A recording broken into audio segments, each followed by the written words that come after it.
Welcome to Burlap Teachers. Enjoy the video. You start by checking that your device supports gesture navigation. Newer phones replace a home button with swipe actions. You back up any custom mappings, because once changed, you may need to revert. Next, open Settings and navigate to System or Gestures. This is where navigation controls live.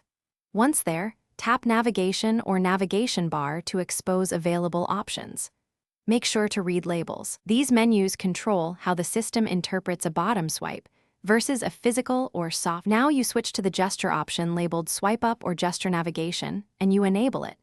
You choose any additional settings, sensitivity, edge width, and how long a press registers, because they determine reliability and accidental triggers. Use the preview or demo area to practice. Swipe up slowly, then quickly, to see how the system responds.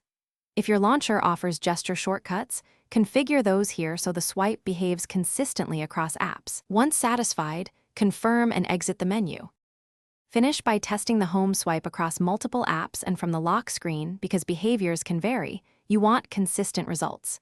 If gestures lag or fail, reboot the device first. This clears temporary input issues. If problems persist, try reinstalling or switching your launcher, then re-enable gestures. As a last resort, return to Settings and reset navigation to default. This restores the previous home button behavior. If still broken, contact support or check for system updates that address gesture bugs. Thanks for watching. Consider subscribing if this video helped you.